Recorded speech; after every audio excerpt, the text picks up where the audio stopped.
Good evening, everyone. Welcome back to Night in America. I'm your host, Don Terrence Jones, and we have an exciting show tonight for you. I want to welcome you back here to a Friday night, or really a Saturday morning. It's 12:05 a.m., uh, February the 14th, 2026. I want to welcome you back here, and want to welcome you to the show. I hope we have an exciting one tonight for you. Not really. There's nothing really going on. So, domestic policy, nothing like that. In the Middle East right now, because there's a lot of now on about in the United States, and thing right now is heating up right now, currently speaking. So we can expect more updates as that goes on. Right now, we have another big carrier heading towards the Middle East right now, currently speaking, and yeah, it's not looking good. Let's just say that right now. So it's not looking good. We have another big U.S. aircraft carrier heading towards the Middle East right now, a big warship. So it's not looking good. We can really expect more updates as time goes on right now. And yeah, I'm be very, very close to be watching, keeping very close to the internet and very close to my phone and very close to the news to basically get a grasp of what's about to go on with that. So with that being said, now tonight we're talking about the SAVE Act right now. We're speaking about the SAVE Act. We're talking about what's going on with that and how that's going to be implemented. I'm looking at my phone right now. Expect more updates as that goes on right now.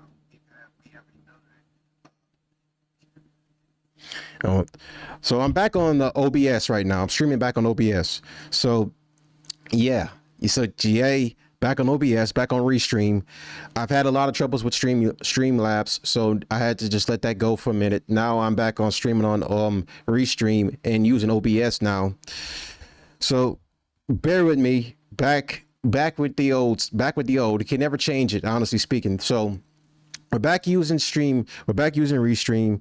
Now I'm able to multi-stream now on YouTube and Rumble now. So now we're back streaming on Rumble now. That is a good thing because I miss streaming on Rumble, quite frankly. It's one of the best free speech platforms out there right now, currently speaking. And yeah, without any delays, now we're gonna pretty much jump into the news right now. So we're going to start right now with the Save America Act right now. So this is our good friends from ABC right here. Yeah, just make sure that the video and everything is good right now. The quality, should be cooking. We should be doing good. Yep, quality's good. Should be no more delays right now. Yeah, everything looks, see, I know everything looks better when I'm back on Restream. So right now, we're going to start right now with this. So we're going to start right here from ABC right now. And we're going to get this little overview. Then I'm going to read from the congress.gov about a little summary about the SAVE Act. And then we're going to break into it exactly about the different types of fraud that happens towards voting elections and stuff. And then we're going to break over some stories that happen over time, over the years, about instances of like fraud that's been taking place or whatever, and many types of frauds, really. And then we're going to get into the crux of this, is about why this is a great thing and why we need to minimizing a lot of Americans from voting is great, especially fucking women. Minimizing women from voting is always an excellent thing. I love this right now. So I love it. I know everyone else is right now. So I know everyone else is eating this up right now on the right. But yes, we're going to jump into this right now. I'm going to play this right quick. I'm going to step away right quick right now because I got to grab something right quick. And then we're going to go in and we're going to start cooking right now. So this is from ABC News. The House has officially passed the GOP's Save America Act. The act would require government-mandated proof of citizenship, such as passports or birth certificates, to register to vote. It would also require states to remove non-citizens from existing voter rolls. Supporters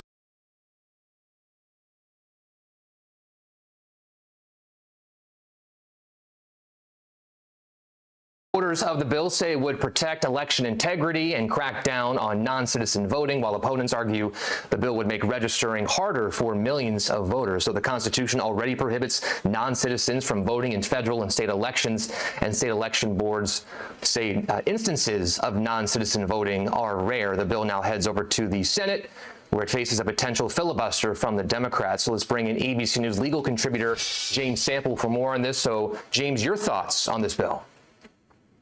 Harry, you laid it out very well. This is a bill that would dramatically change the role of the federal government in the administration of federal elections. Even though federal elections are, by definition, for federal office, they are administered primarily at the state level, and that is a function of Article 1, Section 4 of the Constitution, which the framers of the Constitution made very clear gives the states the primary responsibility for administering elections and gives the federal government only a small backup role. But this would dramatically shift that balance if it were to become law, and it would, most importantly and most immediately, pose significant barriers for individuals, many individuals who are already U.S. citizens, who in many cases voted many times properly, because they would have to obtain not just identification, but identification that in many instances would require them to show a passport or a birth certificate establishing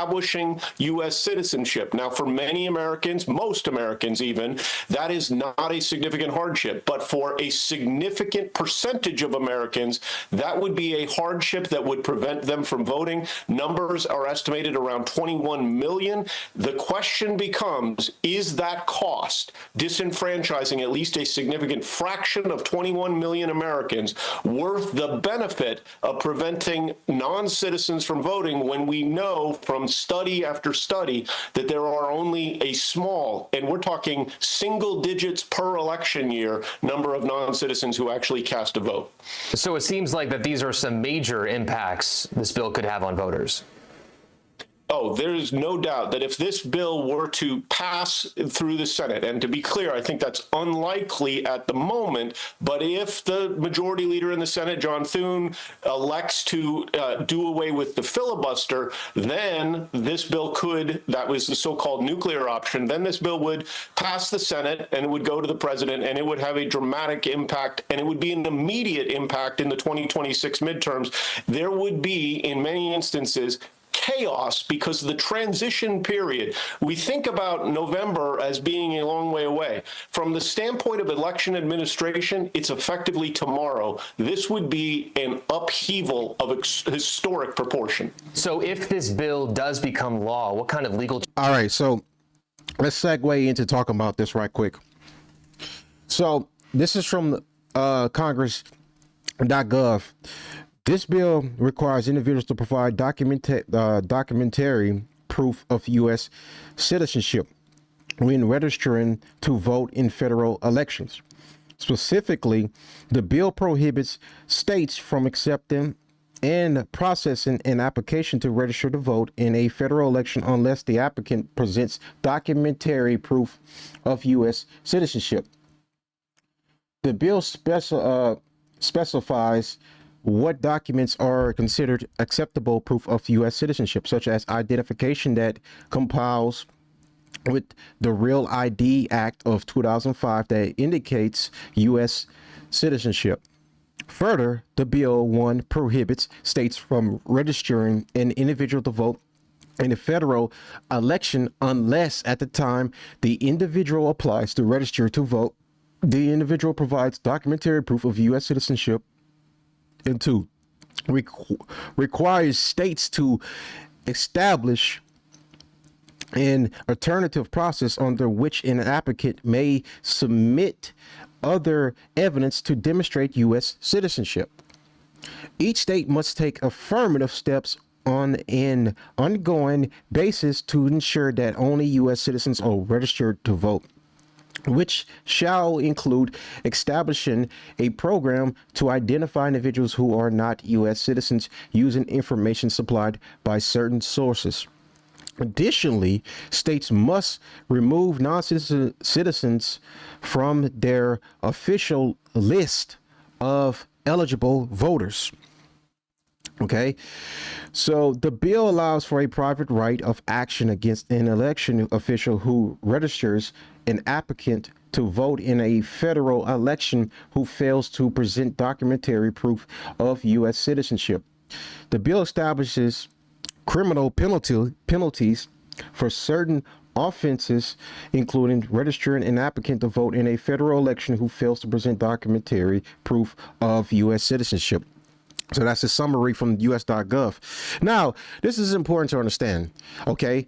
So why is it that the Republican Party, i.e. Donald Trump, is coming up with this solution to sit here to basically kind of like cripple a staggering, like a lot, especially a lot of married women, of course, are going to be affected, and a lot of men too as well, ones that were not born here, ones that don't really have they have citizenship here in America. Of course, they're green card holders, but they don't really like necessarily probably won't have access to, like, say their birth certificates. It's from their home country, from where they're coming from. So this affects a lot of those peoples, especially now. If you're like an American, like an actual like American citizen who's like whose family who's been here since the outset of the country, or like you've been here, you like towards like maybe blacks, for example, who have been here for like 500 years. But for them, it's going to be difficult because like they don't understand how the process is going to look about how to obtain a voter ID. Okay, so you have to have actual proof to obtain a voter ID. Now, as a talking been going on around in the base, of course, you have to have an ID for everything. Go buy alcohol, of course, you got to have ID for that. Go buy cigarettes, you got to have ID for that. You have to buy ID for any type of tobacco products, of course. You have to have an ID to enter like an establishment that is like for adult entertainment. You have to have an ID to show at the door before you go in. They can't allow minors to go in unless certain places for sure have made exceptions for this, but it's frowned upon because like it's illegal. But but the point of the matter is you have to have an ID for almost literally everything. So with this right here, for example, this is right here. It's like saying you need to have an ID, a voter ID, to be able to vote. You have to have proof of American citizenship to be able to vote.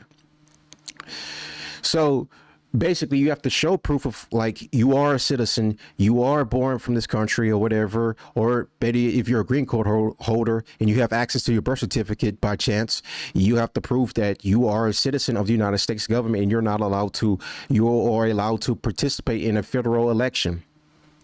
Okay, federal, local, states, whatever. Either local states elections or a federal election, a presidential election, of course, you have to have proof of such thing. So when it pertains to this, the American Act, of course, this is going to restrict a lot of people from being able to vote. And this includes American citizens themselves. It's going to restrict a lot of women, of course, because a lot of women have gotten married and they have changed their last names, and their birth certificate is not going to have their husband's last name. It's going to have their maiden name. And that means women would have to go through a lot of hurdles to be able to acquire a voter ID in order to be able to vote. So that means this bill right here, if passed, which Trump has already said right now, he is going to implement it on the midterms, regardless if it's passed or not through the Senate. It's going to be used. So a lot of people are going to be restricted if they don't go through the necessary steps to be able to obtain a voter ID to be able to vote in the upcoming midterm elections and even the presidential election in 2028. So that means a lot of Americans are going to be crippled from being able to vote. And you may look at this saying this is cruel or whatever. You may look at this saying like this is like it doesn't make sense. We already have to have an identification to be able to vote in the first place. That's a different identification because it specifically says it's a voter ID. It's not your regular like everyday uses or your everyday ID that you use pretty much for like say to go to the store, go buy some alcohol, some cigarettes. That's a different ID. This is an ID specifically for you to be able to vote. That's the ID it is. And the way I look at it right now, this is an amazing thing to do. And it's an amazing thing to be able to weed out a lot of people that do not need to vote in the first place. Stay with me. We already have a bunch of people in America that are like, quite frankly, like mouth breathing idiots. They're idiots already. Do you really think they need to be voting in like federal elections? Do you already they need to be just participating in like elections right now, voting for candidates, especially like a lot of women, for example. Let's go and stick to the women stuff, what I mentioned earlier. A lot of women are like single issue voters. Okay, if they're not married and they're not voting in the where whatever their husband suggests for them to vote with, the vote for based off this policy, based on what this candidate's offering to do for the American people, based off of what this candidate's offering to do for, like, say, the economy, say to do for the environmental, say to do something for like lowering tax rates or something. You know, prioritize like taxing the rich less, maybe prioritize taxing the rich, taxing the rich more. You know, I'm speaking in like liberal socialism terms.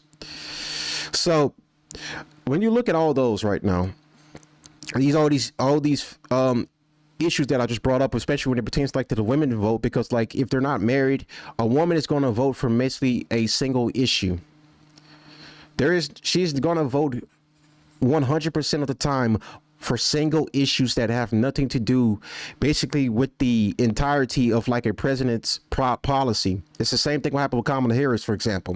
2024, what did we see? She mostly ran on abortion. A lot of women were backing Kamala on the premise that she would promise them abortion. Abortion is not illegal. In certain states, you could still go get an abortion. You could still drive to a state and like abort the child. The issue is they want it legal in all states. That's the problem. And Kamala was promising to do that, to bring it back to a presidential, to basically put that power back in the hands of the president. Whereas Trump, before in his first administration, he took it off of presidential power and just dictated that to the states. So now the states, each state decided if they wanted abortion to continue in their state or they wanted to rid themselves of it altogether. Most states, a lot of them did. There's some states that still have it like as law, and you can happily go to that state, and like if you want to kill a child, you're more than welcome to go to that state and kill a child. Now for a majority of the rest of the states, they got rid of it. Like Florida is a red state and they still have abortion implemented, but they have it like in a way to where it's like you have an X amount of time to be able to abort a child before your eligibility to do so is up and you can no longer do so. So with that being said, the female vote should have been gotten rid of a long time ago. If I could have it my way, we would have just got rid of the rights. But this is an alternative to that. Instead of just doing that, we're just limiting a lot of female votes with the voter ID, with the SAVE Act, Save America Act, as I call it. It's called the Safeguard American Voter Eligibility Act, or for short, the SAFE Act. You get either one you want to call, the Save America Act, the SAVE Act, or the Safeguard American Voter Eligibility. It's either one of these three you could name. But the point of the matter is, the reason why it's called the SAVE Act is to save America. That's no pun intended. That's exactly why they named it that. Because like we have a bunch of blooming idiots that go out there and already vote for stupid stuff that's really just like not really like beneficial to America. A lot of liberals vote based on like stuff where basically where they're voting for like open borders, LGBTQ rights. They're voting for like Black Lives Matter problems. You know, they're voting for minority-based issues that are not necessarily beneficial to America, nor are they voting for like stuff that's like beneficial to the economy. You know, I get it. Like the left is like the champion of like victimhood. They run on victimhood. That's their whole motto. It's like minorities are victims and they're oppressed by the white man. So we have to run as the champion of, we're running as the champion of the people. Whereas the Republican Party, as they would call them, the Gestapos, the Nazis, whatever they want to call them, whatever they dub the Republican Party, are the oppressors. Whereas the Republican Party, from their perspective, they're running on actual stuff that's going to benefit the people of America. Regardless of like they look at stuff like say, oh, the corporate tax cuts. I agree. The corporate tax cuts are not something that Republicans should not be prioritizing. But if you're like a business owner, if you own like business and you already flunk over a lot of taxes, I mean, hey, that's speaking. I mean, like, hey, I would love that too. I'm just speaking from reality, like corporate tax cuts. Oh shit. So I look at that as a necessary net positive for some things. Then some other stuff right now is like when it comes to the tariffs, what Trump promised on Liberation Day, that he would tariff a lot of countries that he felt were not really in America's best interest when it comes to trade. And the only bad thing about that was that he backtracked it instead of just holding face and pretty much keeping their boots on their necks. He just pretty much brought them to the negotiating table to try to basically kind of like have them capitulate, and then they just have better trade deals instead of like bringing more jobs back to America, where he promised at first. Like the whole thing about the tariffs was to bring jobs back to America, but then he changed his tune and said that there was just more about we need to have them come to the table, the negotiating table, and just negotiate better deals for us. That doesn't really help the average folk, because the average folk would love work at a job to where it's creating something for America instead of like we send it off to the Chinese and have them create it for us. That's my problem with that. The tariffs are a great idea, and he should have stood on his he should have stood down, 10 toes down on his morals, and kept fighting to basically just not capitulate to the left, and not capitulate to like the poll numbers, like the positive poll numbers or whatever. Instead he just basically just gave up and just said, you know what?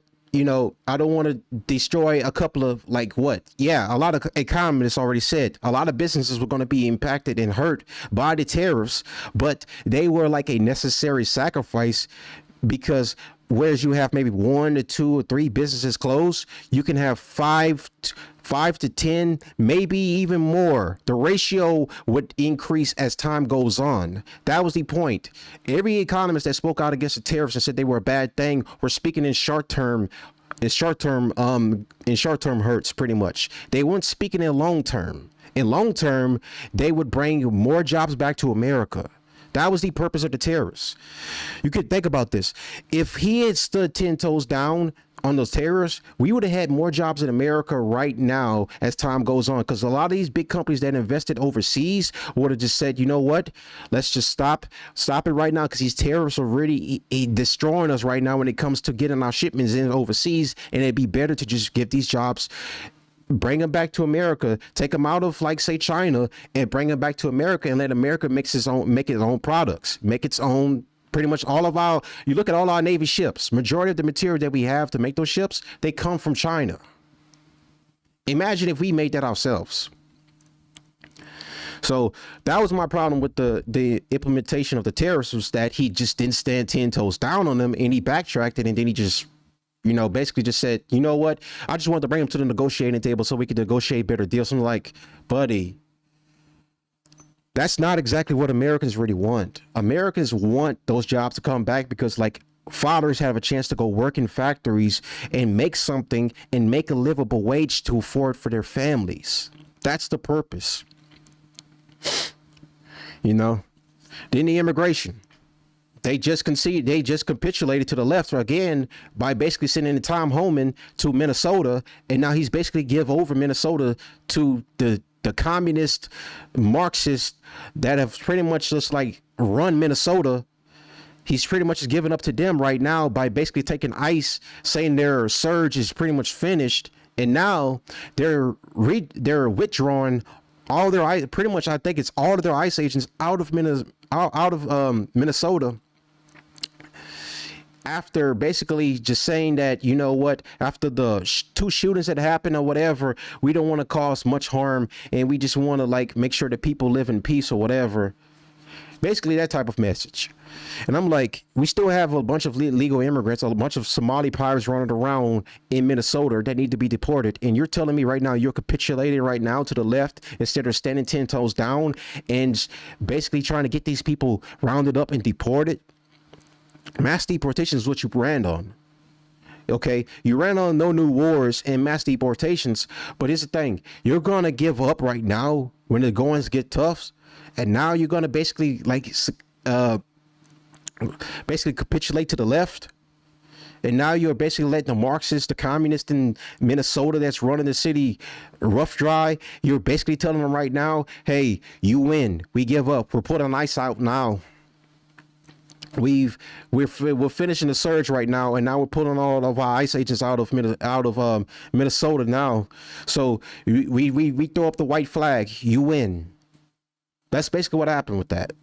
So I'm disappointed in that, very much so. But the point of the matter is, like, we need at least one good win right now, okay?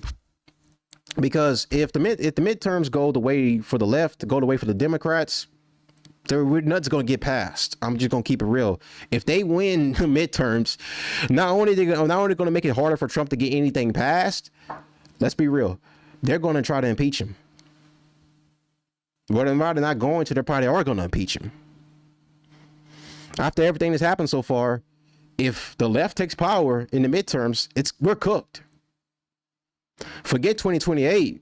I mean, what's going to happen this year when the midterms happen? So, what happened with Zoran Mondani last year was a prime example of a good leftist strategy to run on to basically win elections. And what did they do?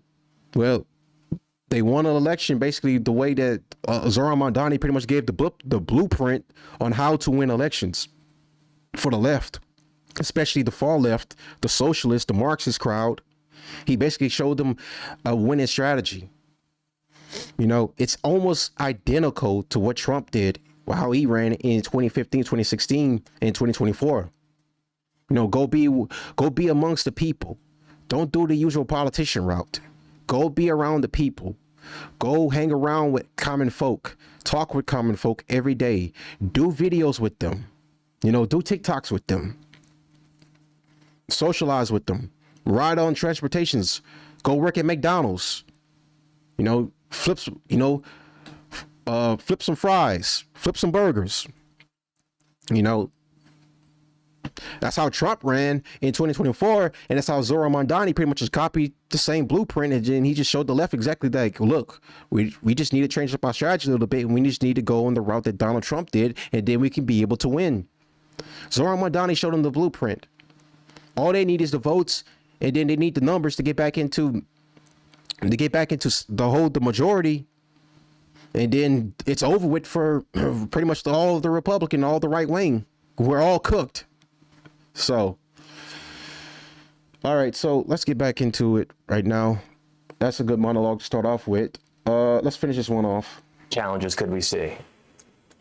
You will see legal challenges from the states who will argue that this is a violation of that constitutional provision that I referenced before, Article 1, Section 4, saying that they have the primary responsibility to cover the time, place, and manner. That's the language in the Constitution. They would also argue the 10th Amendment, that this is an intrusion on federalism. And what's fascinating is that this is a bit of a juxtaposition. Normally, it is Democrats in Congress trying to pass legislation that prevents discriminatory practices, such as passing the Voting Rights Act in federal elections. This would be a significant shift. There would also be challenges from individual voters who would face the possibility of being disenfranchised. And the Republicans are introducing another bill, the Make Elections Great Again Act. It would ban universal mail-in voting, among other restrictions. How would these proposals change federal involvement in elections? Well, first, that one I will also cover in a separate one. Right now, we're focused on the Save America, the Save Act. We're just focused on that one right now. We're talking about the Make Elections Great Again Act on a different one. I think it's worth the two of us acknowledging the clever naming devices of all of these bills. I mean, Americans for Apple Pie sounds very good, but Make Elections Great Again, that act is actually more severe, more extreme than the Save America Act is, in the sense that it would mandate that states undertake monthly purges of their voter rolls. And the problem with that, it sounds innocuous on its face, but one thing that we have learned and study after study is that databases of names are rife with errors, and the matching problem, somebody uses a middle initial, somebody uses a married name, a maiden name, these things are very difficult and it would cause chaos for sure. James Sample, thank you. All right. So let's go ahead and get a 101 on election fraud. What are all the different types of election frauds that you would see? So we have ballot harvesting. This one is shady, but not everyone thinks it is illegal. This is the process of helping people fill out their absentee ballots. The problem is that often it is not clear if the people, say at a nursing home, understand what they are filling out. Some states forbid this, some states allow it. So say, for example, say if you got like a mail-in ballot sent to like a nursing home or whatever, like the example just brought up, say a nurse who's like leans left, she's helping an sweet old lady fill out her mail-in ballot. Then okay, we're back. All right, we're back. So instead of helping the old lady, make sure the video's good. Okay, video's good. Okay, so instead of her helping the old lady fill out for her party, for her own party's election, she instead tells the woman to fill out right here for a candidate that's a Democrat.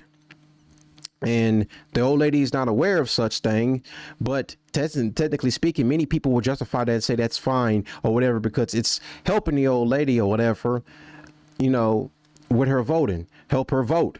Because as Americans, we all take pride in voting. We all take pride in going out there, standing in lines, and waiting to vote for a candidate that we choose that has the best policies to help us, communities, groups, races, ethnicities. A candidate that's going to run for the people. But instead, you have these people out here that are like bad actors and go out here and just like take advantage of like the mentally ill, the mentally stupid, the mentally impaired, or the old, and have them vote for somebody that's their own candidate choice, not say that person's choice. Because let's be real, there's cases of where mentally special needs people can get a mail-in ballot and their parents can fill out their own mail-in ballot for them. It's crazy, I know. And that person's not really right in the head to really be voting. So precinct hijacking is the next one of election fraud. In many states, if you get one jurisdiction in a big city to wait until after the votes are in across the rest of the state, you can steal the whole state just by adding extra votes until your candidate has more votes than the other guy. This was being done in Northern Virginia, which is how I became interested in this topic before Trump even ran the first time. So let me make this clear. This whole thing is from someone like a fantasy author or whatever. This is written on Substack, of course. This person was interested in like figuring out like how election frauds work, from how many types of election frauds work, you know. And this person had the interest even before Trump even ran for his first time. So people can't say this woman leans one way or the other. She already had the idea to look into like many types of election fraud even before Trump even ran. So that kind of clears up that idea that she made this in response to like, say, Trump's, you know, accusations about like illegal vote-ins or whatever. Where in reality, it's just like, no, she had interest in this. She did the research and then she wrote it out on her Substack for people to be able to go there and read and get an understanding of like what actually constitutes as like election fraud. What are the different types of election fraud that affects elections, so you could be able to look for and understand how they are and how do they work and how they implement it. That's just all it is. Okay, so this was being done in Northern Virginia. Okay, so the vote would come in at 9:30. Around 11:30, two last straggler jurisdictions would report, flipping the whole state. When I commented online that they must be reporting late because they have so many people, a friend wrote me privately and said, I used to work for one of those jurisdictions. Not very long ago, we got our votes in at the same time as everyone else. When I asked him if they were cheating, he said yes. This is the way that a number of states were stolen in 2020. Just a few places stopped counting in the evening, said they would resume at 9 a.m. and suddenly reported 200,000 plus votes for Biden at 2 to 4 a.m. Interesting. So if people want to sit up here and keep thinking that the election wasn't stolen in 2020, I mean, that people wonder why mail-in ballots is just like it's a bullshit way. Like there's a documentary called 2000 Mules by Dinesh D'Souza. It's a great documentary. I recommend it. The documentary goes over even more about how the mules, the mail-in ballots were basically tampered with. Basically, like I said, there was a lot of like instances of like these mail-in ballots just seem like they just all of a sudden a lot of these mail-in ballots go missing or whatever, not counted at a certain time. They stopped counting at a certain time too as well, very early. And then they brought in two experts that have gone over this in detail about how this works. So, and then all of a sudden, like they stumbled across even more mail-in ballots that supposedly were all for Joe Biden. Not one of them even had Trump's name on it. Like 2,000 more mail-in ballots that came in, all Joe Biden. Not even one was even scratched off for a Republican, not even for Trump at all during that point. If people are really going to make you believe that, yes, a lot of people really wanted Trump gone, I don't believe so in 2020. They really, because Joe Biden, what he ran on wasn't strong enough really of any substance. Because like at the same time, people go at Trump, blame Trump for, blame Biden for like the mask mandates, the restrictions or whatever, the lockdowns that did start underneath Trump. I could be fair right now. That did start underneath Trump. Before it went on to Biden, it went on and Biden inherited that and just continued it on and even continued the stimulus checks that which led to inflation. But the point of the matter is Biden had a surge at the last moment of so many mail-in ballots that it didn't really make a lot of sense exactly where a lot of these came from, especially to know that the rate of like 200,000 and all of them were just to Biden alone. He had that many that came in the last moment, especially with the Virginia county, which the Trump administration is looking into that again. They opened another investigation looking into the Virginia county. That's in Georgia. There was an investigation done before, but the Trump administration is looking into it again, of course. Yes, there was an investigation. They found the wrongdoing or whatever, but there's nothing wrong with taking a second look just to make sure everything was fine. But there is something key point to realize that out of all other counties in Georgia, the Virginia county had 71%. It was the highest voting county. It was an urban county. It had far more votes than all the other counties in Georgia alone. And that is not saying that this couldn't happen. Okay, people could not turn up at the last moment to vote, cast their votes or whatever, because it's an election. Sometimes people are running late to go and cast their votes at last minute. But it's kind of funny, out of all the counties right there, Virginia County, an urban county, had the most turn up, and it was all for Biden. Not one. Virginia does have every blue state has Republican voters that live in there. Now, sometimes, like I said, but there's a reason why, like, it's the majority and like there's a minority. Like Republicans are like a minority in blue states, of course, because it's a state that leans blue. But the point of the matter is, like, when you have like these crazy coincidences and then you notice these coincidences, you read more into it, it's like it doesn't really make a lot of sense on face value. So, like I said, going over that. 2,000 plus votes showed up for Biden. It was like around like 2 to 4 a.m. out of nowhere. 2,000 more ballots from non-existent places. Now this one's a big one, and I have a video right here. Let me see. I think I have it somewhere right here. Where is it? Is this one? No, that one's nope.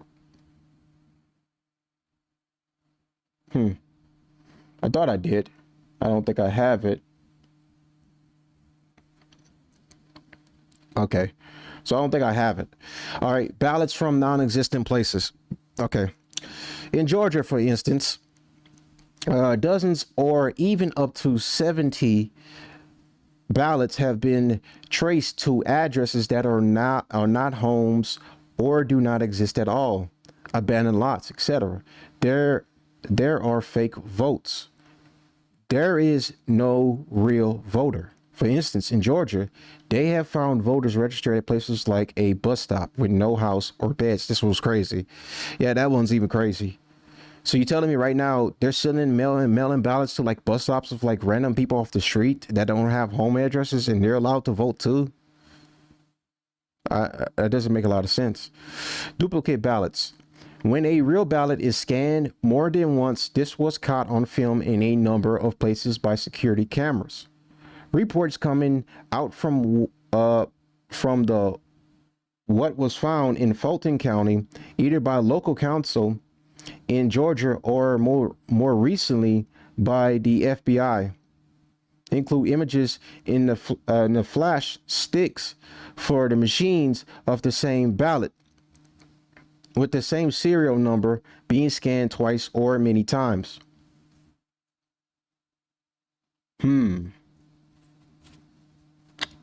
Okay. That's the batch 11, batch 35. So it was right in, and apparently they're both a duplicate.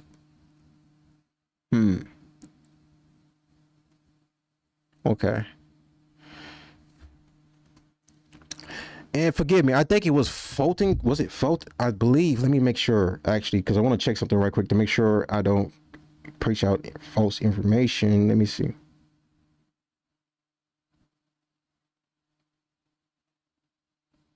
Okay, let me correct the record right quick. So I told you guys it was wrong. It was actually Fulton County I was thinking of.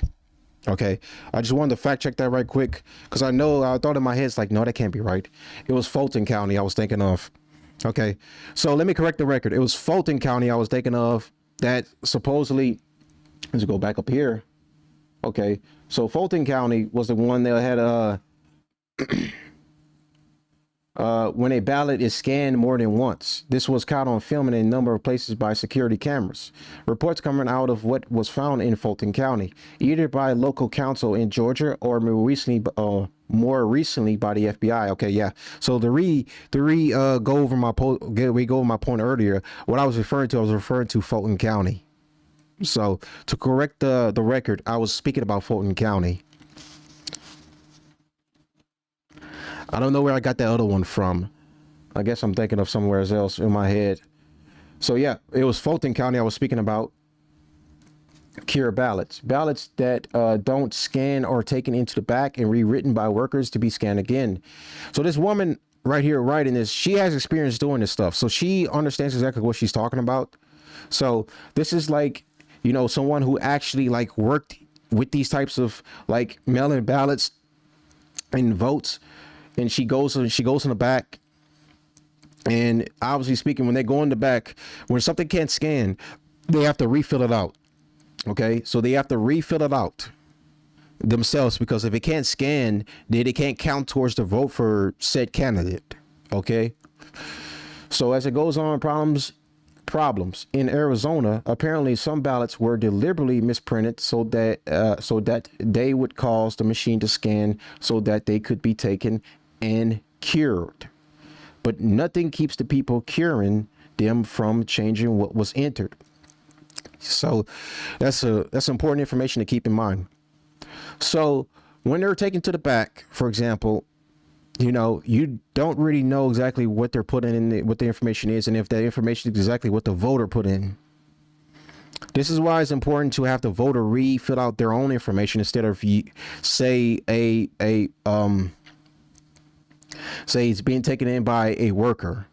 The worker is going to the back and refilling out the ballot for the voter, but that's not guaranteed that they're putting in the information that the voter put in. This means that in some cases they're probably changing the information to, say, a personal political candidate that they want to vote for. Because you got to remember, most of these people here that are running like these voting stations, most of these people have their own candidate they're voting for. They have partisan. They're partisan. You know what I'm saying? So they have partisans to their own candidate. That's just, it happens in everything. It happens in politics a lot. You know, this is why like they need to actually do a better job of like local state officials need to do a better job about giving positions when it comes to like domestic or federal voting. When it comes to these types of issues, they need to do a better job at like vetting these people out a little bit better because like they're just putting anyone in these positions, and like anyone has their own agenda behind it. So like I said before, most of these people have their own agenda. They have their own partisan view. And most of these people go in there, these voters go out there and say their ballot's not scanning, then the worker has to be the one to go to the back and refill out the information. And most times they don't, no one can even see what the worker's even putting in, if he's re-putting in or she, or putting back in the information that the voter put in. And then next thing you know, you have yourself a hiccup right there to where your vote's counted towards someone that you didn't vote for. So, all right. In Fairfax, Virginia, where I worked as an election officer, this is not done. If a ballot jams, only the original voter may touch it in order to fix it and rescan it. Prime example right there. You have to have the voter go back and refill out their own information. Duplicate voters, as the voting rolls of swing states are being investigated, many have significant numbers of duplicate voters. For instance, the DOJ is currently suing Virginia because our duplicate voter numbers are 33% of our total voter list, way above the national norm. Mentioned that earlier. Duplicate voters allow cheaters to issue votes on the duplicates and still allows the voter to vote. So that one's yeah, exactly how I said. Extra ballots. A number of states had extra ballots delivered from outside, already made out between 2 and 4. On November 3rd, 2020, there were cameras that caught this. Affidavits signed by workers and by postmen who deliver some of them. And where are these extra ballots coming from? No one knows. No one knows. No one can give us a straight answers about that today. Late ballots. Numerous postmen reported that they had been told to backdate ballots and other related things, suggesting that fake ballots were being sent late to try to bulk out numbers. Happened with Biden. We mentioned that earlier. Let's go right back up here. They said they were resumed at 9 a.m. and suddenly reported 200,000 plus votes for Biden at 2 to 4 a.m. Happened with, see, that's exactly what happened. Extra late ballots came out of nowhere. Next thing you know, he has like 200,000 plus more. All Biden. All Biden. Dead or moved people. This one's also an important one too. So like duplicates, this allows cheaters to vote in a number of states. People who were dead or moved, etc., voted. Also in some states, underage voters. I think I have that right up here. Okay. Actually, do I have that one? This. No, I don't think I have it up here. Oh, here it is. Important question for Mayor Browser. Will these votes who are no longer live at this address be disenfranchised and not get their ballots, or is DC mailing out multiple ballots for one person? That is crazy, actually, right there. So this is a example right here of exactly of like an election fraud right now taking place right now. So you're telling me right now, apparently according to this ex-user right here, a person,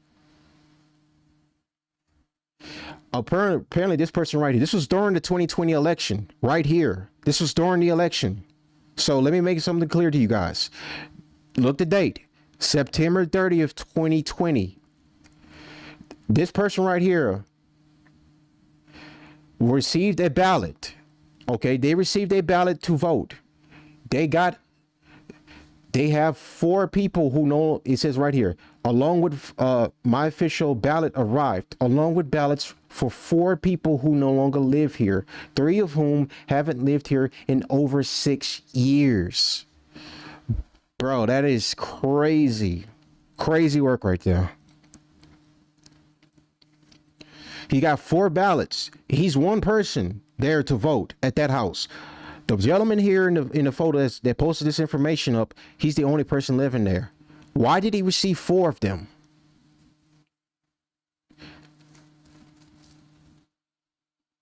That just goes to show you exactly the mystery just gets deeper and deeper with this stuff. So this person in September 30th, 2020, he got 4 ballots and he's the only person living there. 4. And 3 of them didn't even live there in 6 years. Why were they sending out that many ballots to one address when there was only they should do it where the local state officials should be doing a better job at like basically doing a due diligence of checking the addresses to make sure said people are living at these addresses and not send out so many mail-in ballots to one address where it's like maybe 1, 2, or 3 people live there, but then they send 5 to 6. That's insane. And people still say to this day that the 2020 election was not stolen. But with this information right here, it seems like to me, it makes a pretty clear case that the election didn't really go as fair as people thought it did. All right. So illegal votes, people who are not citizens of that state because they are voting twice in 2 states or because they are not legally allowed to vote in America. Now, when it comes to like illegals voting, okay, so you got the numbers, okay. The numbers are very like legit, I guess you could say. Basically, they're legit in the sense that they're legit that of what's being reported, okay, by all these institutions that do their work to ensure that illegals in the country are not participating in elections. But, okay, stick with me, but there are instances of this actually not being the case. And what instances of this not being the case? Let's go over here to our good friend Scott Pressler. All right, I repeat, Minnesota has same day voter registration. One registered voter can vouch for up to 8 others who don't have an ID. And he goes over this exactly. Okay, so this was actually last year. Okay, so here's how it works. Let's say that it is a registered voter in Minnesota. It's election day, and it brings 8 friends with him to vote. My 8 friends that live in our neighborhood don't have IDs. Election day worker, sign this form to vouch for them. 8+ votes. Okay, and now people might be asking, is this legit? Okay, is this legit? Let's go down right here. So this user right here says, "Hey Grok, is this true?" Yes, this is accurate based on Minnesota's official election rules. A registered voter in the precinct can vouch for up to 8 others without ID during the same day registration by signing an oath confirming their address. Source: Minnesota Secretary of State. Whoa. And people just think that you could just trust the data like that. And like, you got Grok and AI who's supposed to specialize in knowing more than the human brain. They're supposed to know more than the human brain. Now, I'm very funny about trusting AI for anything, but unless you do your own research and your own due diligence, you know, I prioritize personal research over using AI. Sometimes I'll use it maybe for certain like maybe I look for like a good article, maybe good reading material. But when it comes to this, it's important that he asked Grok this to confirm this, and Grok even not only confirmed it, but he confirmed who the source was. It was the Minnesota Secretary of State that confirmed that. His source was the Secretary of State of Minnesota. Wow. Okay, and people think you could just trust what you're reading right now. All right. Illegitimate IDs, non-citizens with legit looking IDs being allowed to vote. Sometimes that can also apply to social security numbers. I think, is there one around here before I go? Okay. Illegitimate IDs. So I do have one up here that talks about that actually. CBS has reported illegals are receiving social security cards which allow them to vote in the U.S. because voter registration forms have no proof of citizenship requirement. This was in 2024, July 10th. Percent of over 26,000. That's how many migrants our sources say have received work permits and social security cards in Chicago. It's not clear how many applications have been submitted, though as of December 29th, the United States Citizenship and Immigration Services had only processed work permits and temporary protected status applications for 1,480 Chicago new arrivals. That's according to city data obtained by CBS2. Once those applications are processed, they also need to be approved. Sources tell us that only 284 asylum seekers in Chicago have gotten work permits. 279 have received their Social Security card. That's 1%. Worse, city data suggests applications didn't start processing until the week of November 9th. 1% of... That's insane to know that happened, actually. All right, so this is talking about the murals. People were caught on security camera dropping hundreds of ballots into the mailboxes instead of the few that it would have been legal for them to do. There's a whole movie about this one type of fraud called 2000 Mules by Dinesh D'Souza. I brought it up earlier. Stolen ballots. In one state, all the military ballots were for Biden. All of them. Wow. This one was important right here. Now, this one, I read this one, I was like, bro, I've met a lot of military people that serve in the military. They're more conservative than there are left leaning. Like, you might have like maybe a few exceptions, but for the most part, I would think majority of military personnel and people that serve in the military, they're all Republican. So doesn't matter what color they are, doesn't matter what race they are. For the most part, they are majority of the time Republican. Okay, so let's see where it's at. Okay, so in one state, all the military ballots were for Biden. All of them, military people tend to vote Republican. Certainly, they would not all have voted for a Democrat. Someone stole the real military ballots and replaced them with fake ones. Pulling place shenanigans, closing voting locations early, putting them in hard to get to places, making the last minute changes. That one's important. I already brought that up. Unclear ballots worded or structured so as to be misleading. Flash drives full of votes. Flash drives added to the vote count that were never scanned at an actual voting precinct. For instance, the current governor of Virginia won her congressional race in 2020 with an entire flash drive of votes basically just for her. That one's interesting too. Voting machines that change the vote. Some voting machines have been proven recently to be changing the vote. This particularly involved the machines tied to the Smartmatic, the company that helped steal the election some time ago in Venezuela. So that one right there is an example of a foreign election that was stolen by a leader currently speaking. That guy currently got arrested by the United States government and picked up on like indictment charges, even though he was indicted like years ago. During the first Trump administration, oddly enough, and they just now decided to go get him. Kamala Harris' husband has ties to this company. Key interesting part. Okay, and then, funny enough, Kamala Harris' campaign accused Trump of stealing the election in 2024. Go figure. Hacked voting machines. At the time, we were told that the voting machines were not attached to the... Oops. Okay, we are back. Okay, so we're back. All right. So testified that they were attached. B, hacked the machines and changed the votes in front of the court. This process made it so that they could change the court after it was first recorded, leading to a number of times where the reported count for Trump suddenly went down. An impossible thing. In one case, in an Arizona election, people from the Dominion voting machine came into the voting location during the election day, tinkered with the machines in Fairfax. All the voting machines have to be previously collaborated and checked and untouched during the election.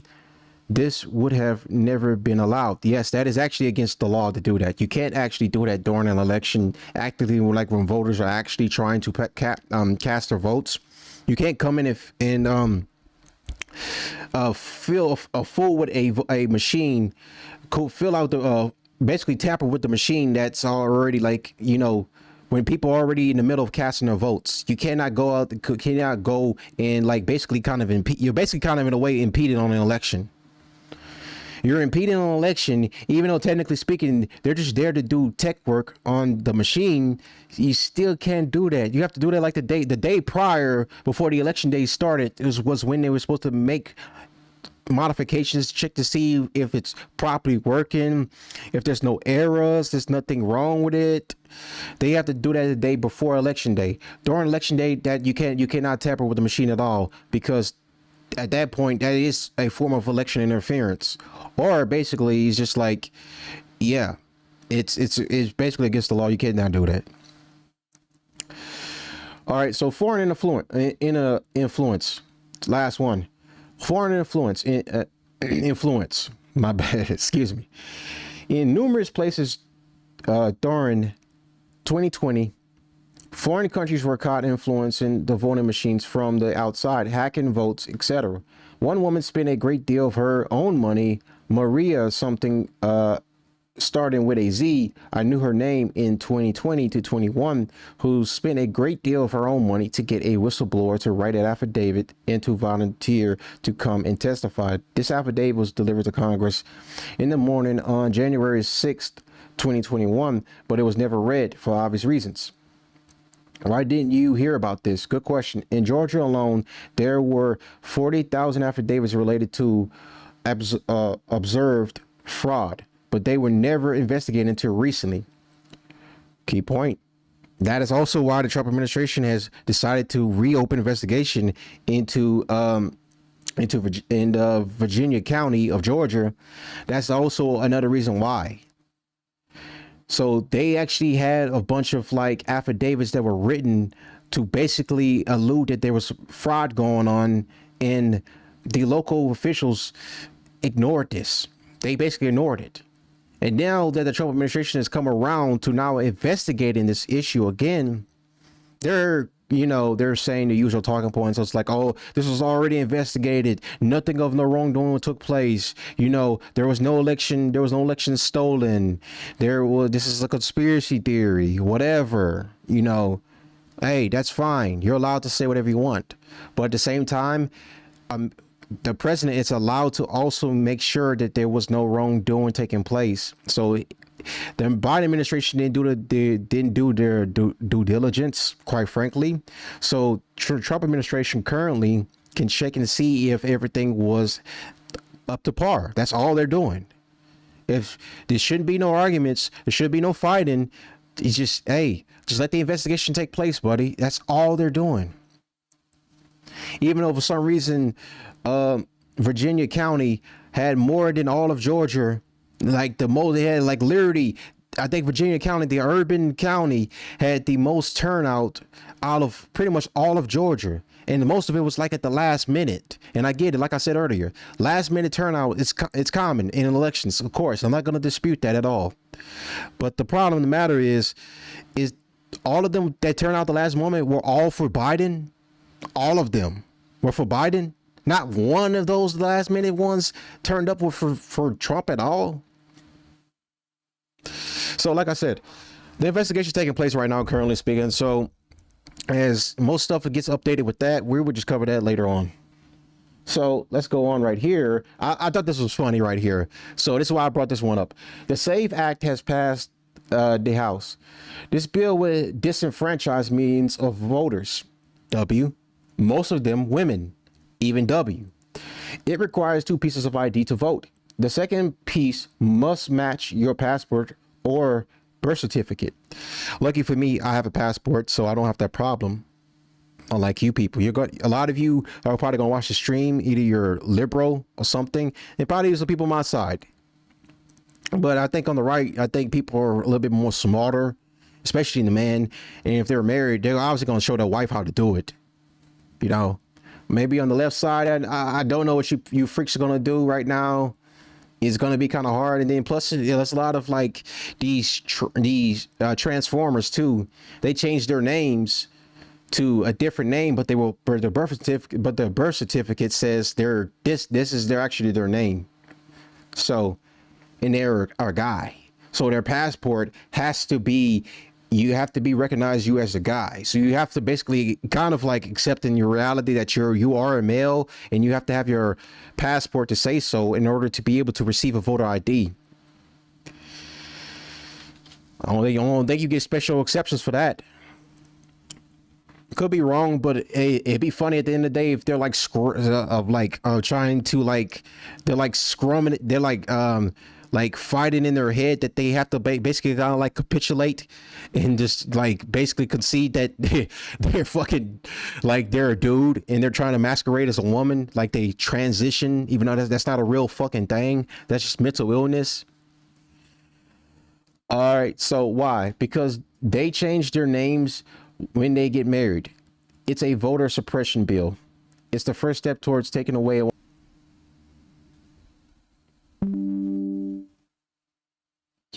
okay, should be good. Okay, so instead of actually doing this the old-fashioned way of us going out there and like repealing the 19th, even though that's kind of near dear impossible right now, especially with this administration, what we can do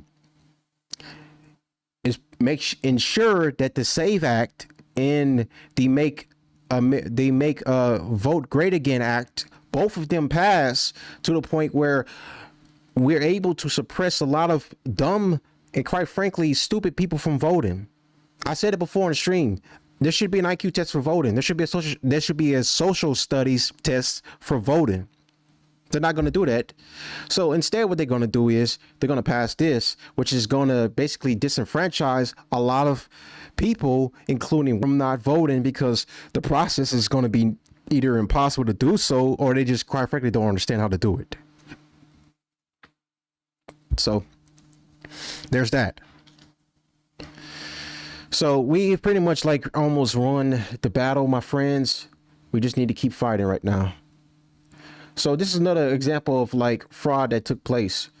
Texas Attorney General Ken Paxton announces 134 felony voter fraud charges in connection with 2018 Dem primary.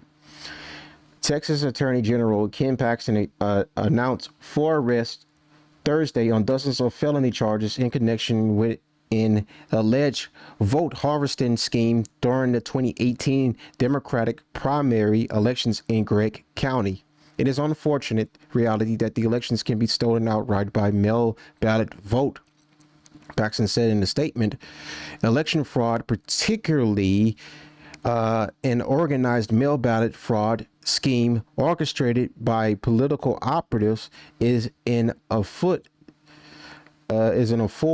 to democracy and results in voter disenfranchisement and corruption at the highest level. It's a affront. Yeah, I meant to say affront. Correct that. Gotta make sure the reading's on point.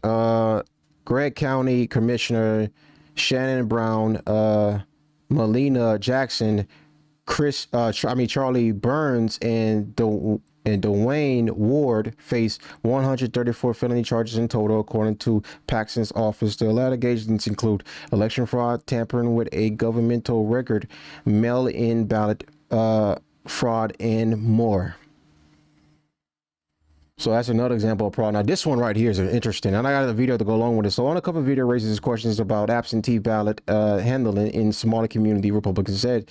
A reporter by a nonprofit conservative website on alleged mishandling of absentee ballots in Minnesota's Somali community has Republicans calling for an investigation. Our good friends in Minnesota, our good friends in the state of Minnesota, can they never not make the news, make the headlines for anything negative? The state is literally run by, like, you know, these communist, these socialist types that just want to watch the world burn. You know, they burned down an entire city in 2020 for George Floyd. Then they restarted back up again after George foiled Renee Nicole Good, then Ax Prete. You know, and they've had this signal group chat that's been trying to as like orchestrate. It also has it has like a combination of like local state officials, activists, Antifa, local Minnesotans all working together, using state funded material to impede ICE from doing their federal ordered jobs of capturing and deporting illegal immigrants in Minnesota. So when all of this stuff combined, and then all this stuff combined in Minnesota, you look at the state of Minnesota, you can just sum it up. It's just like it's a cesspool of just like pure degeneracy, nihilistic hedonism, just disgusting, like credence. They're all just like just disgust. Like, I don't know how to really. I'm trying to word this better for YouTube, but it's just like they're just like disgusting scum. They're scum of the earth, bro. I'll just keep it real. They're scum. Like, Minnesotans on average are just like scum people. Now, there probably are some good conservative types that are in Minnesota, but how many? How many are in Minnesota? I don't know. It seems like to me Minnesota just run by like the nihilists. They're run by the communists, the socialists. You know, they're run by these people that just, they're like open border communists that just wants to flood the country with more pirates to come here and rob us of all our goods and services. That's all I see from Minnesota right now. They can't stop making the news for anything negative right now since 2020, since the whole Floyd riots. Then the ICE, then Tim Walz running for vice president, you know, him being an embarrassment of a vice president candidate. Then we get on to, like, you know, Trump's second term, start of a second term, and then the ICE surge just happened in Minnesota. Well, really, hold on, before we get to that one, then we get the Nick Shirley video of going to Minnesota to check out possible massive amounts of fraud. We already know about the fraud already in Minnesota for years, but we didn't realize how massive and big the fraud was in Minnesota. That was the thing that really shocked a lot of American voters the most. A lot of our tax dollars are going to this. People are giving Nick Shirley a bad rep about that, not even realizing he didn't do the research. It was the guy that he had with him that did all the paperwork, that did all the book smarts, you know, locking down, really tracking down exactly where's all this money going to, these daycares that looked like they didn't have children there at all. Nick Shirley did 2 videos. The first one, many people criticized him for. Many people said he went around at the time where the children weren't there. He clarified and said this already, that he went around during the operations hours of these daycares. He didn't see not one children. He didn't see not one car around. These Somalians, instead of just, you know, answering questions and just, you know, being polite and just, you know, basically communicate, these people just shut the door on him, met him with hostility, you know, accused him of like being ICE or whatever. You know, there was that liberal white woman who was just going up there harassing the shit out of him, saying that this is ICE or whatever.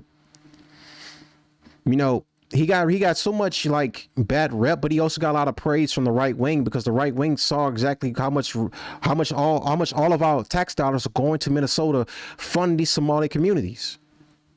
Then he made a second video, because many people said, oh, that he didn't go around a certain time. Oh, he didn't really, he's a pedo. Well, PDF for YouTube. They call him a P. That's even crazy. There were some talking points that from the left that they're saying that he was a PDF.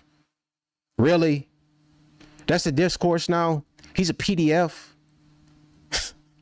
What? So he was a PDF. Okay, so so he was a PDF. He was this, you know, the Times and all that. He, you know, there was a lot of like slander coming his way because of that, because of his viral video of going to Minnesota to investigate massive amounts of fraud. So you know what he did? He decided to go back again, and this time he went back again. There were children there, supposedly. We still didn't see no children playing out or whatever. You know, this time the smaller community was aware of who he was, because he made them take, pretty much he gave them headlines about a lot of like deep questions being asked about, like, what is going on in Minnesota right now? What is going on in the smaller community right now? Why is a lot of these people receiving X amount of money for these daycare facilities that don't appear to house any children at all and don't appear to be running like a daycare? So those questions, he decided to go back again, get a second go round. I'll have to react to his second video. I think I didn't react to his, I reacted to his first video. I'm gonna have to redo that again because like, there's a lot of issues about that one, but I might have to react to that one and react to that one and then actually do a follow-up to the second one. But here's the thing, he went back again. He was met with far more hostility this time. CNN even interviewed him during that time, and they did their own investigation. You know, I was trying to debunk his claims about fraud going on in the state. And you know what they found? You know what they found? They called, like, I believe 4 daycares, 1 picked up. And the woman that conducted the investigation, she just asked the daycare on the phone, basically speaking, I'm gonna paraphrase it. I'm not gonna get exactly what she said, but she said that she just asked them, are you running a fraud operation? And they said no. That was it. That's all she asked them. Bruh, that was their way of trying to debunk his first and second video about the fraud. They called multiple places, none of them picked up. And I think the Learning Center, which is actually supposed to be spelling the Learning Center, I believe it closed down. So I believe it closed down and they reopened back up. It's oddly enough.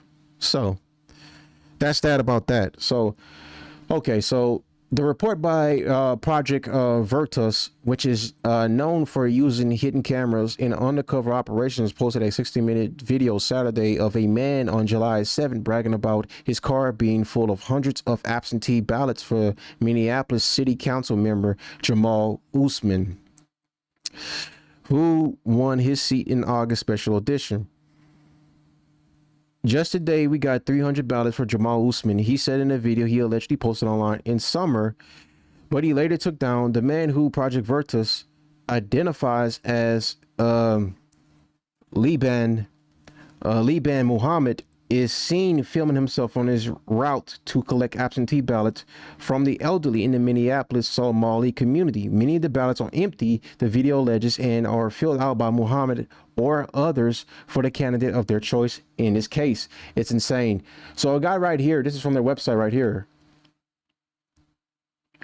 So make sure you like the video too. Good to be back on Rumble too. I hope you guys in Rumble are enjoying this right now. Make sure you smash the like button too as well. We have a fun show. Let's see. I'm gonna play. I know this is an old video. I wonder if I should have looked this up on YouTube. Okay, so we got the video to play.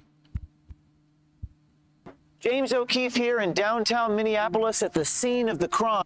Shout out to James O'Keefe. He does a lot of these hidden camera interviews and pretty much catches a lot of like journalists, especially. This is why, like I said, trusting like mainstream media to give you nonpartisan news. A lot of these journalists have partisan views.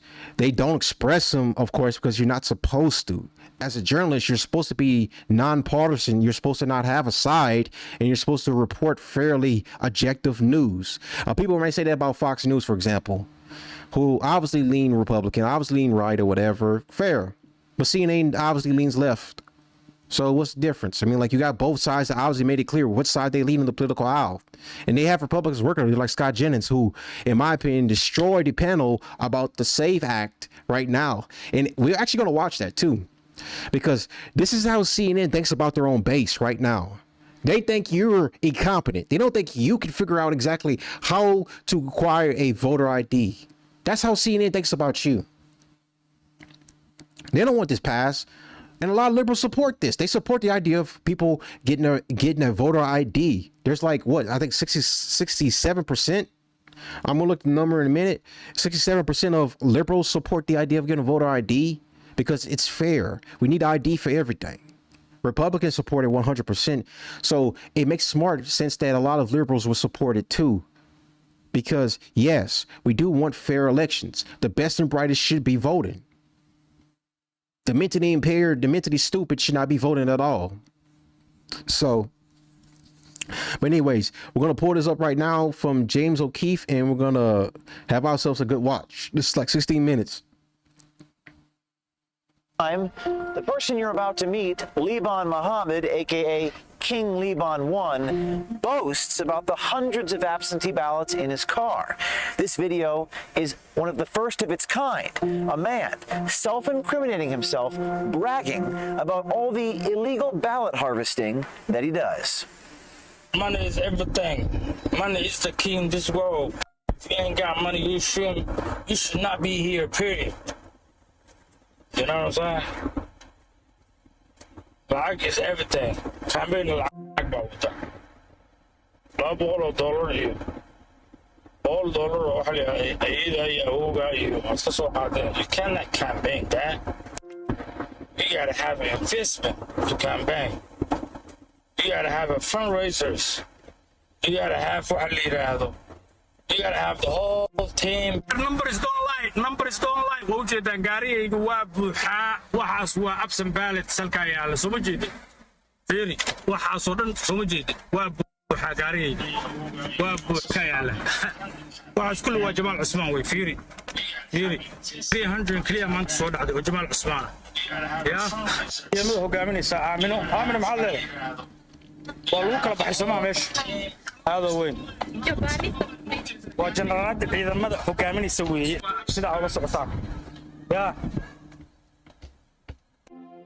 ilaahay hadda shaqadu waa socotaa adeer saak 6 baa bilownay ilaahay hadda waa wadnaa waa noo jeedaa saacadan u jeedaa waa in horeysa saacadii oo bixinay 2 in the morning still hustling 2 in the morning still hustling. I think he was both Ilhan Omar and Jamal, but I think he was more with Ilhan Omar. My name is Omar, O-M-A-R, Jamal, J-A-M-A-L. I'm right now part of the Ramsey County Sheriff's Office, but also I'm the chair of the Somali Watchdog Group, and I have been involved in the community for the last 20 years. Omar Jamal is the latest brave Project Veritas insider to come forward and expose a voter fraud scheme in Minnesota that will shock you. Well, I want to be part of this investigation because of ongoing election fraud that we feel that we should bring to the attention of everyone. Therefore, chances are we can do something about it. When we spoke with Omar Jamal, he actually repeated our PV insider motto, be brave. Do something about it. Omar Jamal secretly recorded conversations with the players involved in the voter fraud scheme to expose the criminal behavior he says is victimizing his own community and the integrity of the election process.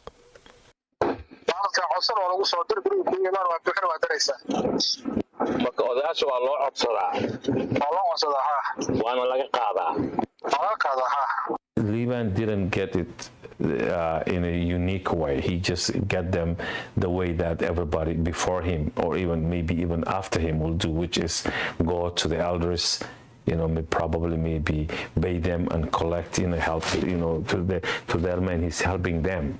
So I think that's the process of collecting from the seniors from their buildings. There was video. You can see the video. There was a video out and about that he has the ballots in his car. Right. And talking about the only way you can win is with money. She uses money, and he's one of many people. He's not the only one who works for her. He was talking to his opponents and other people saying that, here we are. He was just boosting. He said, I have 300, and he had them in his hand. Got it right here. Like a cash. Like cash. So question, have you ever asked yourself, how did he get them? Yeah, how did he get them? You just don't go and, I was looking at them, and they were not filled. They were blank. Right, some were open. Yeah. In envelopes still. Who is the one filling out the absentee ballots? Yeah, we didn't put it out. People who work with Ilhan Omar and other candidates work for them. Ilhan has a handful of people that work for her. inoo yimaado guryaha nagu yimaadaan They came to us to our apartments. waxay dhahaan sanadkan ilhaanaad u codaynaysaa And they tell us that this year they're going to vote for it. waxay ku leeyihiin absentee ballot aan kuu sameynaa waan ku bixinayna foomka dadka kuu soo dhacdo annaga haddana bixinayna waa dirayna adiga guriga iska joog meesha ma aadaysid You don't go nowhere, you stay home. We will go fill out for your absentee ballot. When it comes, we'll come and get it. You just no go nowhere, you stay here. marka marka soo dhacdo iyagaa noo calaamada ilhaana waa They tanaa fill out for us. kadibna iyagaa noo saxiixa iyagaa bashkartooda way diraan And then they do it but by themselves. Where do they pay the money? lacagta xagee ku bixiyaan?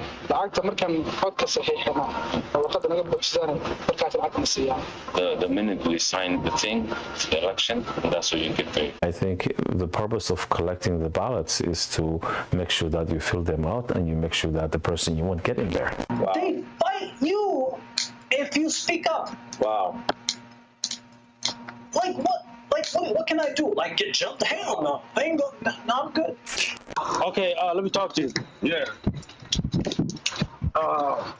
And I got money too, so I gotta get them out to the polls. I'll get them to the polls. okay Just don't forget me. I need some money. You know, it's all over. Bro. I got you listen Yeah, I'm gonna hook you up with time. all right. I'm working with Jamal Osman. Jamal Osman is running the city council in Minneapolis. That's my young brother. What the hell? Videos That's crazy. saying that the only way to win is money. And what was the other one? He said it was money. Our source inside the Somali community explains that as soon as early voting occurs, that's when ballot harvesting of the elderly happens. And one of the places it happens is at Cedar Riverside Apartments here in Minneapolis.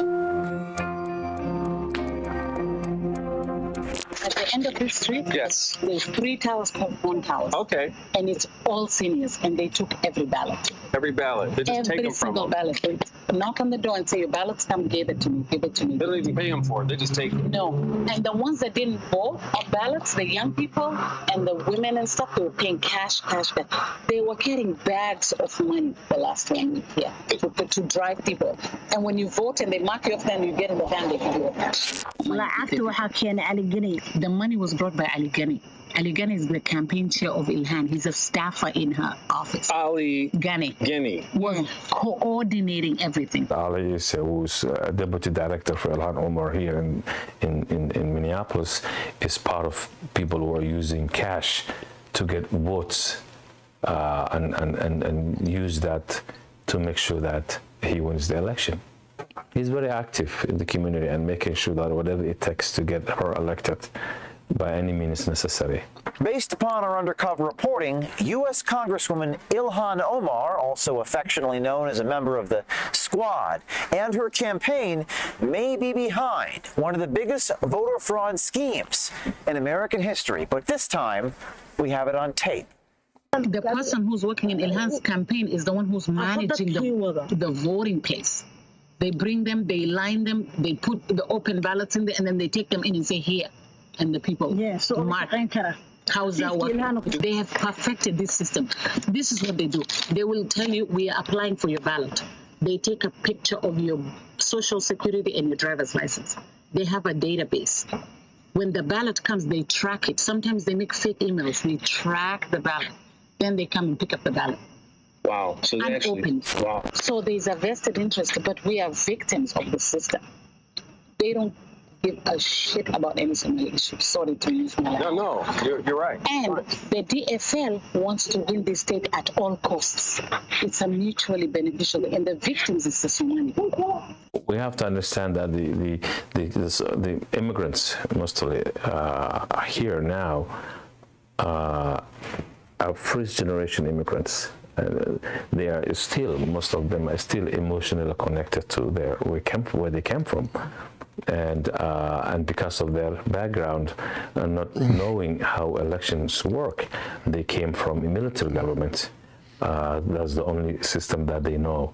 And when they get here, because of their ignorance, not knowing how all things work, sometimes they even think it's legal. Now, our sources say that Ilhan Omar is actually exploiting members of her own Somali community in Ward 6, which is the epicenter of where these alleged voter fraud activities take place. It's not right that there's, corruption is pretty much an alliance between Klan and the progressive left in the city of Minneapolis. Because you have a specific family, which Abdi Warsame, Mahmoud Noor, Ilhan, Jamal Usman, who just got re-elected, or should I say elected for City Ward 6, all are in the same cousin family. Like it's Klan-oriented. Liban Mohammed's video shows him violating Minnesota election laws, which prohibit someone from collecting more than 3 ballots. It's also a violation of federal law. For anyone who votes for others illegally, this is the law. 52 U.S.C. 10307, punishable by up to 5 years in prison and a $10,000 fine. Numbers don't lie. Numbers don't lie. Waa ujeedaan gaarigayga waa buuxaa. Waxaas waa absent ballot salka yaala. Soo ma jeedin. Fiiri. Waxaasoo dhan soo ma jeedin. Waa buuxaa gaarigayga. Waa buuxaa yaala. Waxaas kulli waa Jamal Usman way. Fiiri. Fiiri. 300 kaliya maanta soo dhacday waa Jamal Usman. Yeah.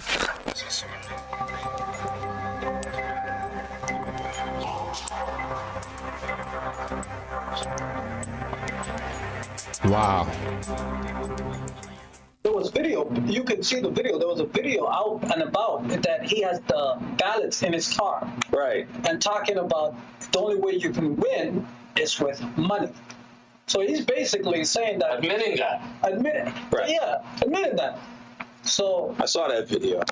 Yeah. He took it down. You saw the video? I saw the video. And he took it down, but I captured it. Get out of here. What? Did you really see the video? I captured the video. Captured that video. It's a beautiful video. I told you. Things like that, though. That's what's going on. He said, I have 300, and he had them in his hand. Got it right here. Like a cash.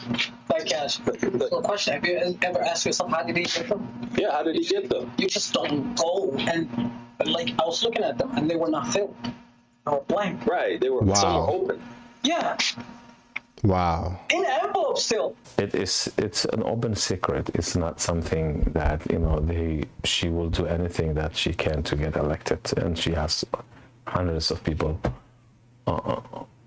on the streets doing that. Our sources say that Ilhan Omar's voter fraud machine. Getting temporary addresses. There needs to be a database of where are these people coming from. They don't live in Minnesota.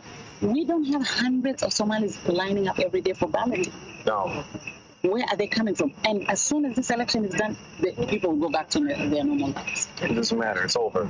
It's over. They're accepting temporary addresses. They're accepting all kind of shenanigans. People are showing an ID. I moved 30 days ago. My ID has not come back. Okay, just give us the last 4 of your social and tell us the address. And somebody else will say, yeah, the same people who are helping them vote are saying, yeah, I can vouch for this That's address. it, the vouch thing. I saw that. They're vouching now. Or they can have someone vouch for them that lives in the same ward and precinct. That's what I'm talking about, the person vouching for them. Now, where do I find out who vouched for these people, these 8 people that live in one house? You know that those people were vouched for. There's no way 8 people live in that one house. That's a little tiny house. It's not only her, it's all this, DFL machine. No, this is a DFL machine that's, in full operation in the state of Minnesota. And if you don't do it the way you need to do it, then you just better get the hell out of the state. Now you may ask yourself, how is voter fraud of this scale, of this magnitude, how does this voter fraud go unchecked? So there you go. So that's the type of beautiful thing that's going on. And I find that interesting. And the Republican Party is just sleeping on that. Why didn't they do anything about that video? They can't, because that video, here's what's going on with the video, right? The video basically doesn't, how do you say this? Does he say at any time in the video that he aligns himself with Jamal Usman? Yeah. He does? Yeah. I don't know. It's gone now. So if that video at any given time does say he does align with Jamal Usman, then the state can do something about that.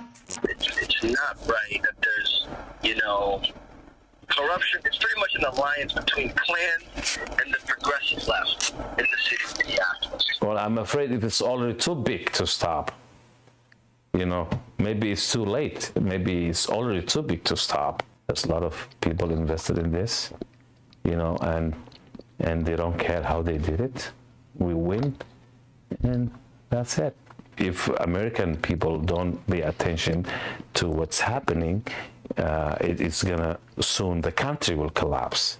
The rules and regulations. If you ignore that and you let corruption and fraud become a daily business, and then tough luck, the country will not exist as they know it. Now the only question is, what does Congressman Ilhan Omar have to say for herself? That her deputy, Ali Issei, is apparently a central figure in all this fraud. So the question is, what does the Attorney General of Minnesota have to say about this? What is the county attorney here in Minneapolis? What is he going to do about this? And finally, what does the Attorney General of the United States, William Barr, intend to do about this massive criminal voter fraud caught irrefutably on videotape? Oh, and we're not done. Stay tuned for part 2.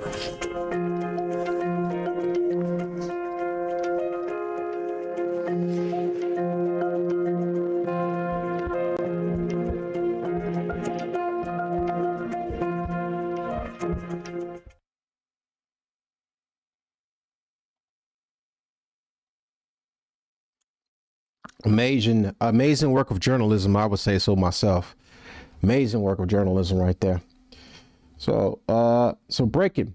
An overwhelming new poll was just dropped, finding Americans support nationwide voter ID by 66 plus points, 81% to just 15% who oppose. It's no brainer. The Senate must pass this, get this Save American Act through. As you can see right here, let's pull this up on screen for everyone.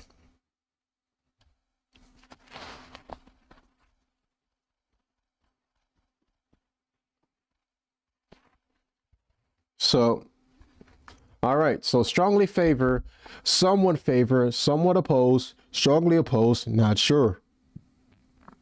So we have, and this is a bipartisan one right there in the 56, because that's a combination of Republican and Democrat. We have 25% that it's like somewhat favor. So they're not sure. And we have strong, somewhat opposed. That's the 9%. We have strongly opposed at 6% and 4% not sure. That's like the undeciders. This one right here is an important thing I found. This was in January 23, 2026. And of course, as always, Virginia Democrats just introduced a bill that bans immigration laws from being enforced within 40 feet of a polling place. Maybe Trump going after Virginia County is not a bad idea after all now. Gee, I wonder why they wouldn't want immigration law to be enforced in that specific area. The fact that this actually got passed is crazy. So you're telling me in that area, an illegal immigrant could be safe from ICE officers coming to arrest them? Yeah, that's... I don't know how that would hold up, honestly speaking. I don't know how that could really be enforced. We already talked about that. So Antonio Garces, I'm not fluent in Spanish, so I mean, forgive me. Revealed that not only did Doge find illegals with social security numbers that voted in 2024, but illegals registered to vote and voted in 2020 election too. Who were illegal immigrants who registered to vote?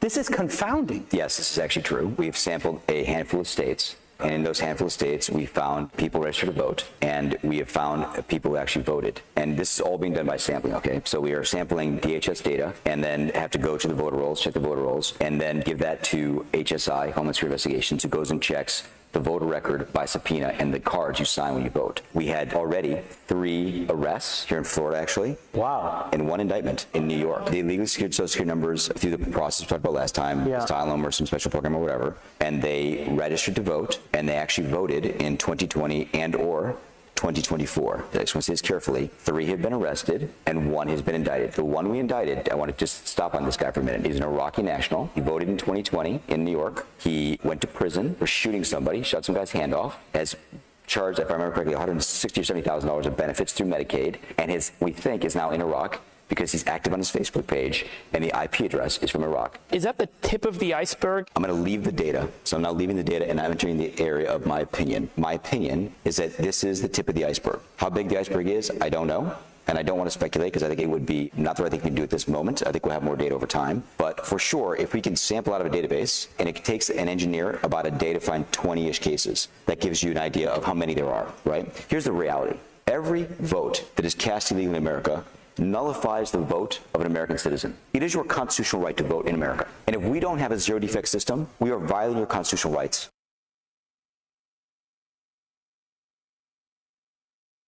All right, so Antonio Garcia's, that's what he, okay. We already touched up on that. Bombshell testimony reveals that California lets illegal immigrants register to vote through their website and at the DMV. This idea that you're not allowed to register to vote unless you present some sort of identification is not accurate. It's not true. The CA state lawmakers just expose it all. Okay, so I thought this was a video. Okay, so important information to take in right there. Now they are throwing poll workers out of a city hall in Philly. This was September 30th. Why am I leaving? Please leave. Why am I leaving? Please leave. I'm in a public place. This is not a public place. It's an office. Is it not public because it's being funded by the nonprofit? Is that why? Please leave. Please. Am I being removed by law enforcement? Please leave. And are you telling her to remove me? Please leave. Sir, you're okay. asked to leave the building. I have to. Are you being asked to leave? I am asking you. Okay. So thank you, Nick. And is it not public because of the nonprofit? Is that all? Please leave. Okay. I will leave. But is it not a public office because of the nonprofit funding? Please leave. Sir. Okay. I'm being removed by the law enforcement official. Thanks, Nick. Appreciate it. So there is a caveat. I believe I think it is against the law to announce when you're not allowed, it's against the law to show up unannounced to like an election, pretty much during an election at the city hall. If you're not, basically you haven't announced, ahead of time that you was coming. I think it is against the law. So I believe, I'll give a little caveat to that. I'll be a little objective towards this, but at the same time, let's be real right now for a moment. The way this looks right now on camera to me as an observer, they could have allowed him in, they could have just allowed him in and also answer some of his questions. I mean, they just told him to leave. He's asking a question and all he wanted was a question asked. That's all. Like, they don't like to ask the questions. So, this one's important, huge. The SAVE Act has officially passed the House and moves to the Senate. Here's a breakdown of the new SAVE Act. This mandates well, we already spoke about the SAVE Act, but this one right here I actually thought was important. 50 to 60 states let's go up here. 50 to 60 states of all state issue IDs are real IDs. You are not required to have a real ID and can continue to use standard license for driving and voting. The correct term for undocumented immigrant is illegal aliens. States that allow documented immigrants to obtain driver's license. Wow. And what you look at these states, what you look at those is the usual suspects. The usual suspects as always, blue states. Never, you could always expect, whenever it's pertaining to illegal aliens, the blue states always at the forefront. Here it is, Conspiracy Day number 3, 2020, 16,000 hours of surveillance footage, 3 hours and 15 minutes of after polls closed in Michigan. Dana Niesel and Jocelyn Benson leading thousands of mail-in ballots into a minivan with Indiana plates with Gov Gretchen Whitbag driving. 4.8 million mules were cast in this fashion nationally in 2020.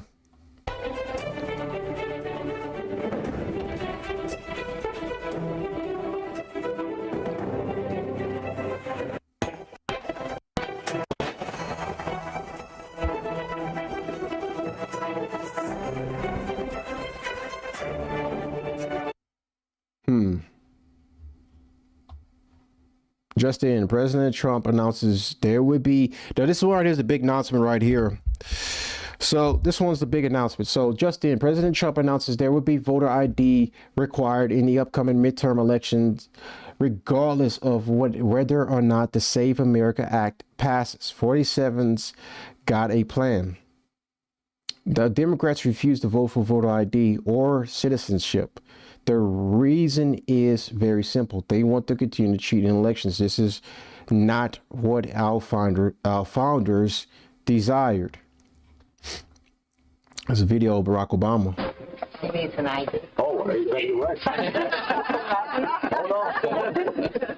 The Democrats refuse to vote for voter ID or citizenship. The reason is very simple.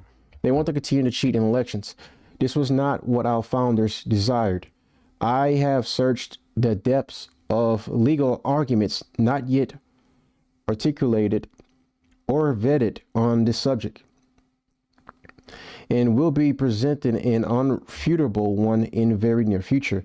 There will be voter ID for the midterm elections, whether approved by Congress or not. Also, the people of our country are insisting on citizenship and no mail-in ballots, with exceptions for military, disability, illness, or travel. Thank you for your attention to this matter, President Donald J. Trump.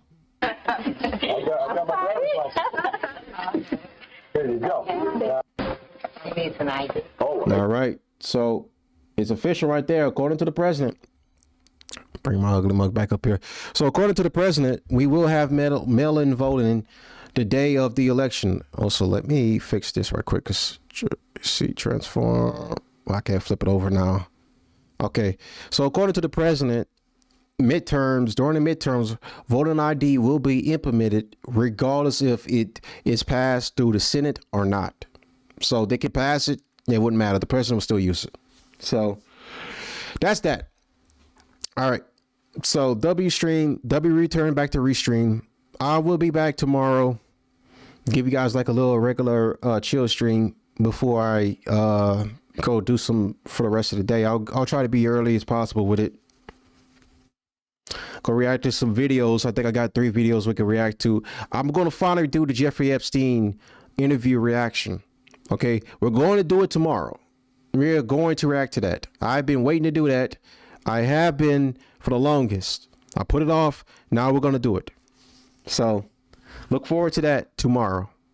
So I'll be back on tomorrow. I don't know the time yet, but I'll be on sometime during the morning.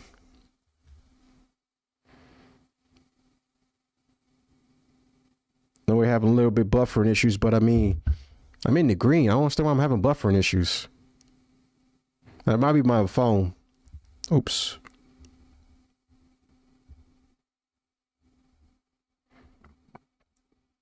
Might be my phone, but anyways. Yep. See you guys tomorrow.